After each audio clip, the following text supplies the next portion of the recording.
Salut, bonsoir à tous, bonsoir Fabien. Comme tu viens de le dire, enfin une rencontre réelle après tant de vidéos webinaires en live sur internet, donc c'est un plaisir de te rencontrer enfin. Et voilà, faisons un point sur le sujet du jour, les CopyFound.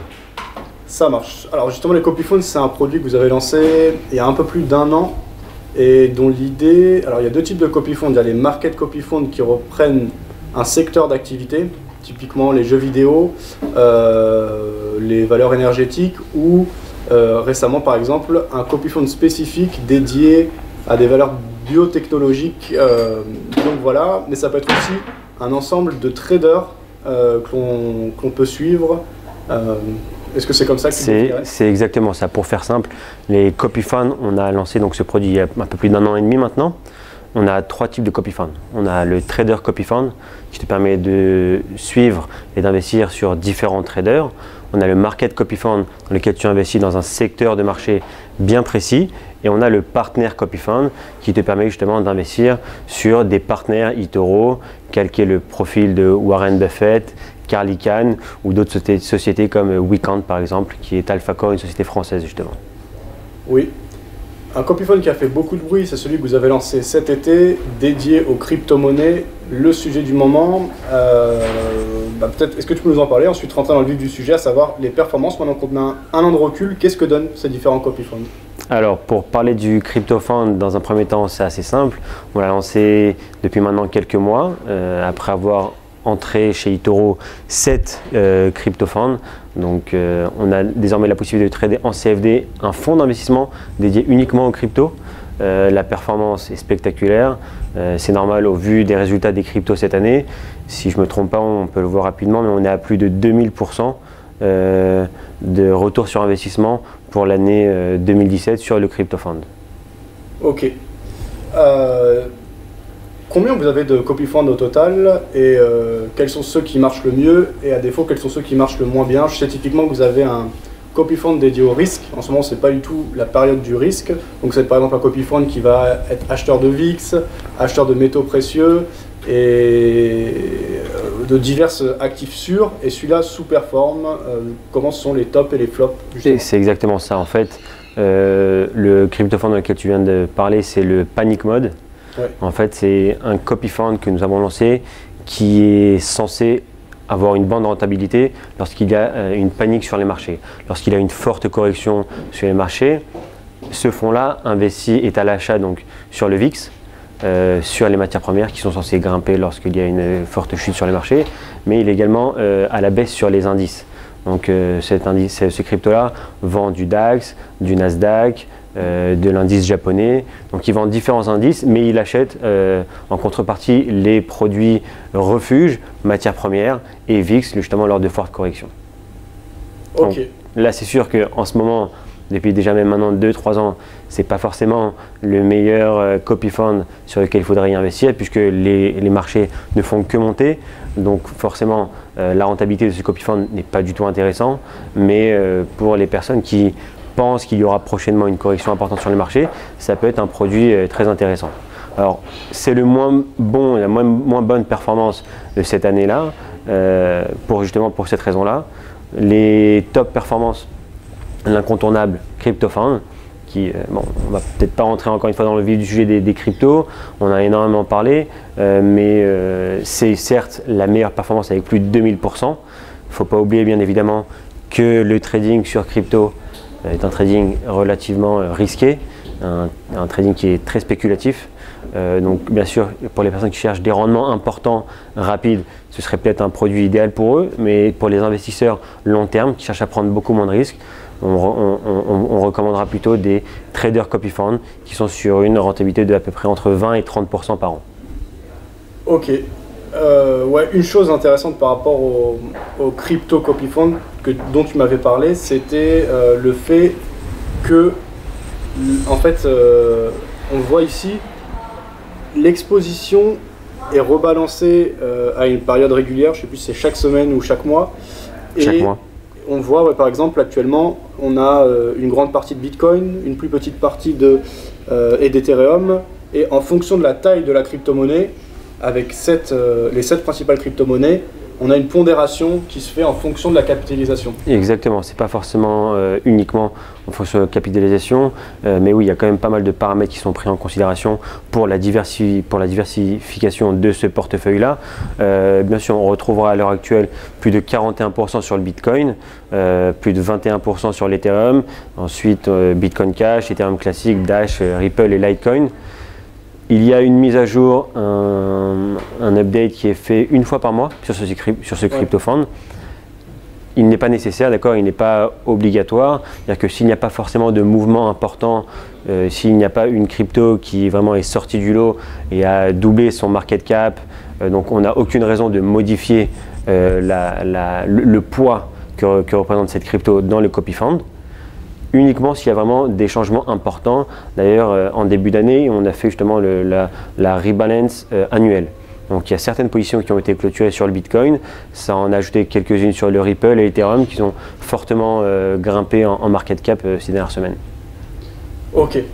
Alors, c'est certain que c'est le sujet du moment, cependant il ne faut pas oublier la finance et l'investissement classique, et qui nous l'a dit tout à l'heure, il y a beaucoup de copy funds. Moi, ce qui m'intéresse par exemple, c'est ceux dont tu nous as parlé, qui copient les positions de Warren Buffett, de Carl Icahn, etc. Peut-être qu'on peut aller voir les performances. Est-ce que tu les as en tête? Est-ce que tu sais, je pense que ça a bien performé. Si c'est acheteur d'actions, tout a monté de toute façon. C'est acheteur d'actions. Encore une fois, pour les trouver, il faudra défiler sur le Partner Copy Fund. D'accord. Comme je dis, il y a trois Copy Funds, 3 systèmes. Donc, on va prendre par exemple celui-ci de Carl Icahn. D'accord. Donc, la performance de ce fonds-là en 2017 donc, a été de 14% de rendement. Donc ça n'a peut-être pas forcément été la meilleure année pour Carl Icahn. Encore une fois, il faut savoir que ces informations-là nous sont fournies par une société qui s'appelle TipRanks.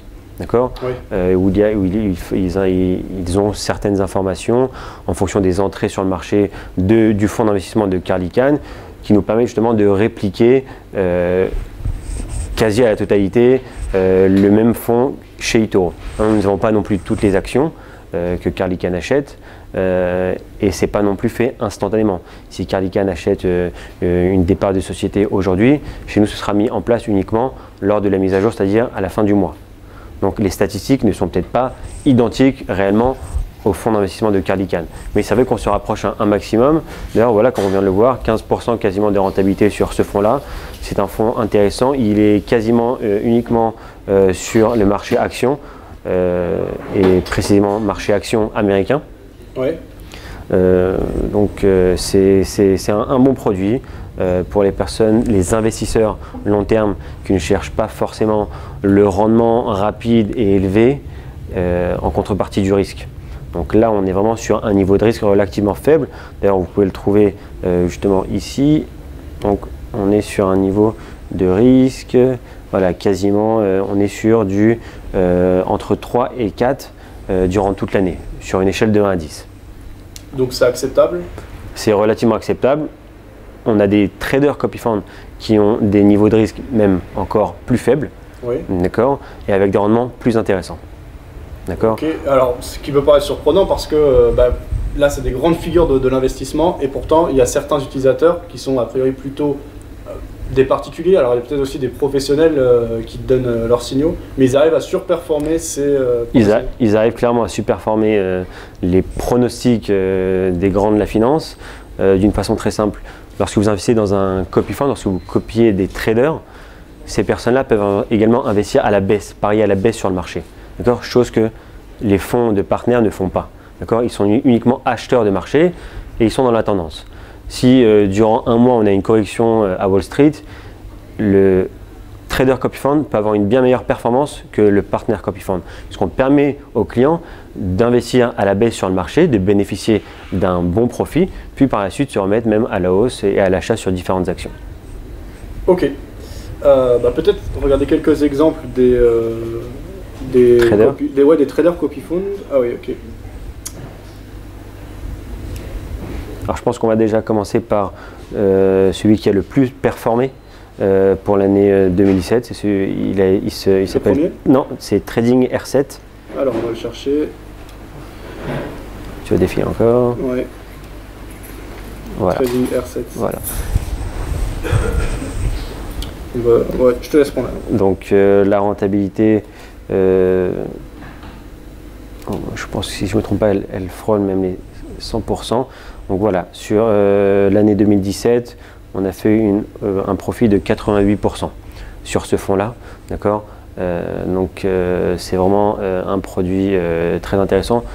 Ce fonds-là réunit les 10 plus grands gagnants sur des périodes bien précises. Alors bien sûr, ils sont modifiés au fur et à mesure. Dès le moment où un trader n'a plus de performance ou au contraire il est en perte, il est automatiquement sorti du fonds et remplacé dès le moment où il y a la prochaine mise à jour de ce fonds-là. Donc là, ça a clairement été le meilleur fonds de traders de l'année 2017. On peut également voir la répartition des fonds investis. Donc ce fonds-là, sur 100%, vous trouverez un peu moins de 40% sur marché action, 20% sur les indices, 16% sur les devises, à peine 10% sur les cryptos et un petit peu en matière première et ETF. Donc ça nous montre clairement une belle diversification de ce portefeuille. On n'investit pas dans un instrument bien précis, ni dans un secteur. Donc on investit vraiment dans différents marchés qui nous permettent de limiter le risque, vraiment diminuer notre risque score au maximum. D'ailleurs, je ne pense pas que ce soit le risque score le plus faible chez eToro. Non, voilà, je vois que sur l'année 2017, il était quasiment tout le temps sur une note de 3. À quelques temps, il a atteint 4. Donc ça, c'est assez intéressant. Ça nous montre encore une fois un niveau de risque relativement faible par rapport au rendement de quasiment 90% sur une année. Ouais, c'est sûr que c'est un excellent rendement. Il faut le mettre en relation avec le risque qui a priori est acceptable ici. On voit qu'il est un peu moindre même que ce qu'on avait sur celui de Calical.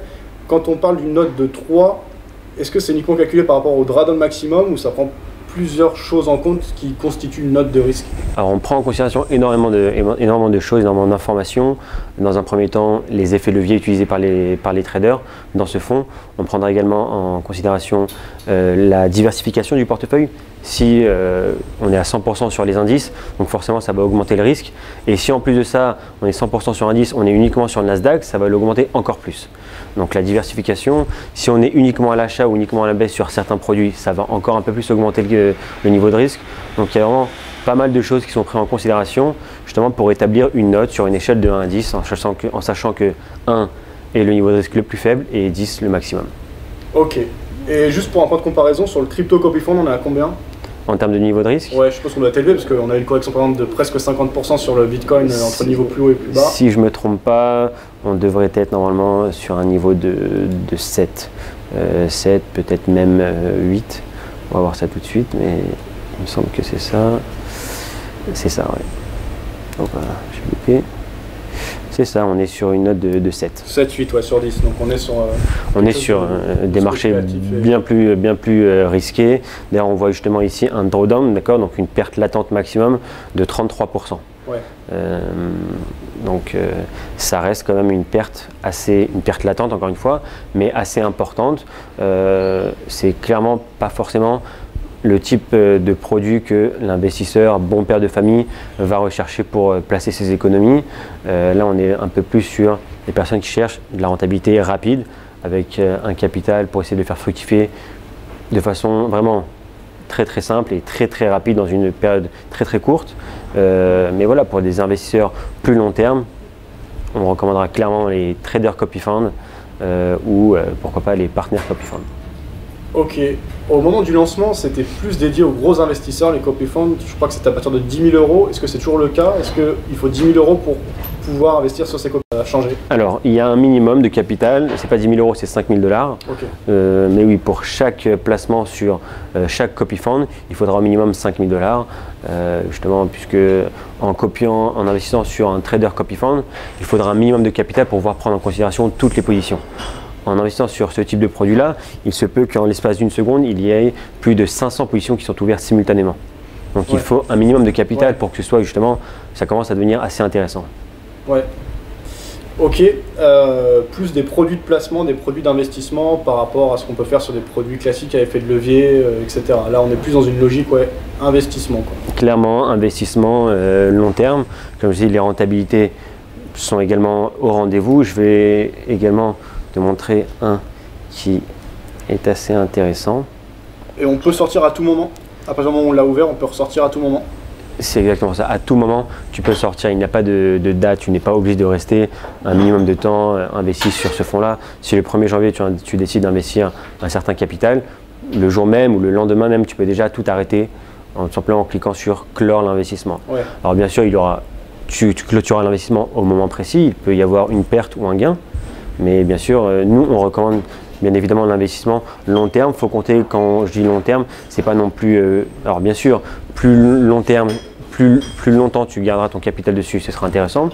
Mais déjà, au bout de quelques mois, tu devrais déjà avoir une rentabilité bien plus intéressante qu'on peut trouver autre part. Donc je voulais te parler du fonds qui s'appelle Gainers QTR. Voici, voilà. Donc, ce qui est intéressant avec celui-là, ses performances durant les 3 dernières années. 2015, on a eu une rentabilité de 15% quasiment. 2016, 12%. 2017, quasiment 30%. 30%, c'est une rentabilité vraiment intéressante. Et ce qui est encore plus intéressant ici, c'est le niveau de risque de ce produit-là. Le niveau de risque, il est entre 2 et 3 durant l'année. Et encore plus intéressant, le drawdown, la perte latente maximale qui est ici même pas de 4%. Ouais. C'est-à-dire que le 1er janvier, tu aurais investi 100 000 $ sur ce fonds-là. Au 31 décembre, tu aurais déjà gagné 30%, donc tu aurais eu un capital à 130 000 $. Et au pire des cas, ton 100 000 $ aurait eu une perte latente de à peine 4 000 $. Ouais. Dans la moins bonne des situations durant les 12 derniers mois. Donc c'est vraiment un produit type investisseur, en rendement de 30%, une perte maximum de 4% et un niveau de risque voilà, sur une échelle de 1 à 10 entre 2 et 3, ce qui est relativement faible. Ok. Je ne sais pas si tu as encore un peu de temps, il y a deux choses, même oui. Une troisième que je voudrais voir. En fait, c'est sûr. Le fonds de Warren Buffett, le Copy Fund. Je vais te le mettre.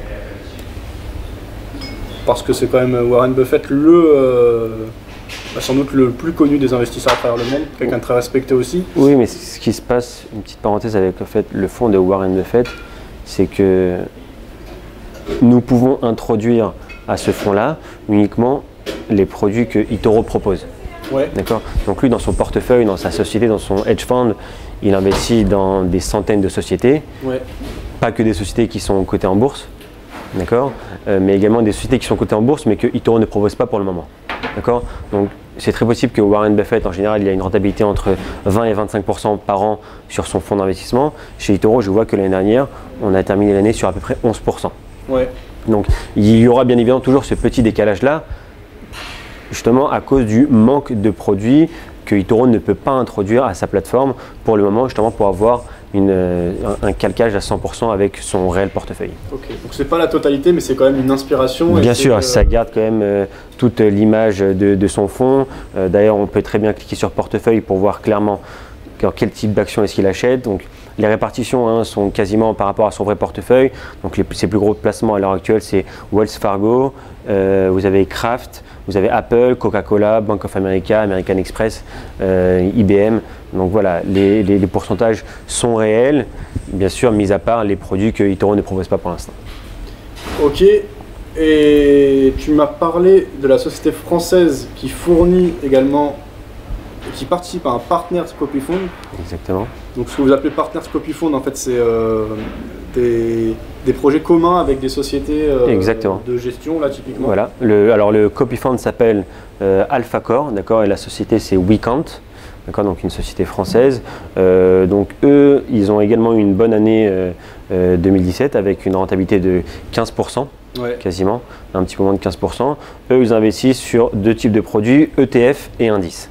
Donc ils sont également quasiment que à l'achat, ils sont que à l'achat sur différents ETF, sur différents produits. On voit vraiment des ETF du monde entier, un peu d'or, on voit également un peu d'investissement sur l'indice de Londres, le CAC 40 également. Donc voilà, ils ont également eux-mêmes leur stratégie qu'ils ont développée avec leur propre algorithme et leur propre robot, parce qu'ils ont leur propre société et système. Et donc voilà, on a permis de calquer leur portefeuille via eToro et ça se passe quand même plutôt bien pour eux pour cette première année chez eToro. Ok, en termes de risque, de souvenirs, ils étaient assez bons, assez serrés. En termes de risque, ils sont également, ce qu'ils recherchent également, c'est un risque relativement faible. Et je pense peut-être même que leur drawdown, leur perte latente, est une des plus faibles de tous les copy funds que nous proposons. On est en dessous des 3%. Ouais. C'est bien, c'est des solutions intéressantes. À propos de Warren Buffett, je ne sais pas si tu as vu, c'est sorti aujourd'hui, et il a fait des déclarations contre le Bitcoin, contre les crypto-monnaies. Peut-être une réaction juste Il n'a peut-être pas dit clairement que le Bitcoin n'était pas le bon produit et que le Bitcoin était trop dangereux. Moi, personnellement, ce que j'ai compris de son message, c'est que, et c'est ce qu'il d'ailleurs il démontre depuis des années, Warren Buffett n'investit pas dans un marché, dans un produit qu'il ne connaît pas, dans un marché qu'il ne maîtrise pas. D'accord ? Il n'investit pas dans différents instruments car il ne connaît pas cette activité et comment cette activité fonctionne. Donc, c'est ce qui se passe et c'est clairement ce qu'il a dit, justement, c'était hier sur CNBC. Il n'investit pas dans le Bitcoin et dans les cryptos parce qu'il ne comprend pas le fonctionnement. Il a également ajouté que ça allait peut-être un jour mal se terminer, mais bon, à suivre. Ok, c'est comme ça que tu avais compris sa déclaration. Je n'ai pas bien étudié, moi j'ai juste vu passer ça sur les réseaux sociaux. Et d'ailleurs, je crois que Warren Buffett, à l'époque de la bulle Internet, moi j'étais pas encore sur les marchés, mais déjà il s'était mis en retrait. Il s'était mis en retrait. Pour les mêmes raisons. Exactement, la raison est toujours la même. Hein. La raison est vraiment, je ne connais pas ce secteur-là, je ne m'aventure pas dans un secteur que je ne connais pas, que je ne comprends pas, donc je passe à autre chose. Ouais. Dernière chose, c'est le nouveau copyphone que vous venez de lancer. Vous avez un peu communiqué, celui dédié aux biotech et à quelque chose d'assez précis dans les biotech. Assez précis, oui. Alors, ce copyphone-là s'appelle CRISPR Tech. D'accord, CRISPR, donc c'est une technologie biologique qui a été développée qui nous permet de faire des modifications en termes d'ADN. D'accord, c'est un produit qui est de plus en plus recherché ces derniers temps, ces dernières années même. Et voilà, on a décidé de créer un fonds dédié à cette technologie-là, en incluant uniquement les sociétés dans le monde biotech qui utilisent cette technologie-là. Donc vous trouverez certaines sociétés comme Merck qui est, je pense, la plus connue ici. En tout, voilà, en investissant sur ce produit-là, vous trouverez à peu près 7 actions différentes. Alors on vient de lancer ce produit-là, mais on a quand même du data en arrière. Si vous aurez bien évidemment investi au 1er janvier 2017, il y aurait eu un rendement de 47%. Donc ce secteur-là, en 2017, a eu une rentabilité de 47%. Un secteur porteur et... Un secteur porteur, sûrement l'avenir. Donc voilà, à étudier et bien sûr à se renseigner. Il y a également un dernier copyfund auquel je souhaiterais discuter, c'est le copyfund qui s'appelle In The Game. D'accord. Voilà, des jeux vidéo. Je pense qu'on avait peut-être déjà évoqué, ça a cartonné. Les années sont de plus en plus belles et je pense que ce n'est certainement pas fini. Voilà, en termes de rentabilité, depuis 2014, c'est 33%, 27%, 27%, l'année dernière 51%. Donc voilà, c'est un marché qui est de plus en plus fort. Le monde du jeu vidéo aujourd'hui devient un sport même. D'accord. Aujourd'hui, dans le monde, on remplit des stades de foot, des stades de baseball avec 80 000 personnes, 80 000 spectateurs, une dizaine d'ados qui s'affrontent sur des écrans géants sur différents jeux vidéo. Les prix des gagnants deviennent de plus en plus importants. On parle même de plusieurs millions de dollars, du marketing, du sponsoring. Donc, un secteur très prometteur.